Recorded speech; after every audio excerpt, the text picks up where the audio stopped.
नमस्कार मंडळी, रामराम. मी काजल आणि माझं माहेरचं नाव आहे काजल दोलताडे, सासरचं नाव आहे काजल सूळ आणि माझं माहेर सातारा जिल्ह्यात मान तालुक्यात छोटंसं मसवडच्या जवळ रांजणी म्हणून गाव आहे. वस्ती वाडीवरती पुजारमळा म्हणून आमच्या वस्तीचे नाव आहे.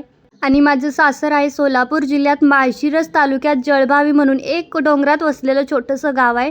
आणि आता सध्या गुजरात येथे दमनमध्ये मी राहते. काय ना, तुम्ही गावाचं नाव विचारताय, मग मला समजत नाही इथलं सांगू की सासरचं सांगू की माहेरचं सांगू.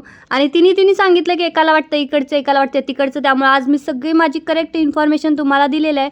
आणि त्याचसोबत आज मी बनवलेले आहेत अगदी हेल्दी असे चॉकलेट्स. त्यासाठी मी इथं खजूर आणि काजू दोनच वापर केलेला आहे. छान पावडर करून घेतली आणि त्याचे तुम्ही लाडूही बनवू शकता. मी इथं चॉकलेट्स यासाठी बनवलेत कारण लेकरं खात नाहीत. काजूचा आणि माझ्या लेकराचा तर 36 आकडा आहे. पण अशा प्रकारे चॉकलेटच्या मोल्डमध्ये बनवून दिले की तो सगळं खातो. त्याला वाटतं हे चॉकलेटच आहे. ह्याला एवढी टेस्ट येत नाही, पण थोडं चॉकलेट टाकलं ना मग मस्त टेस्ट येतील. लेकरंही खातात. चलो बाय.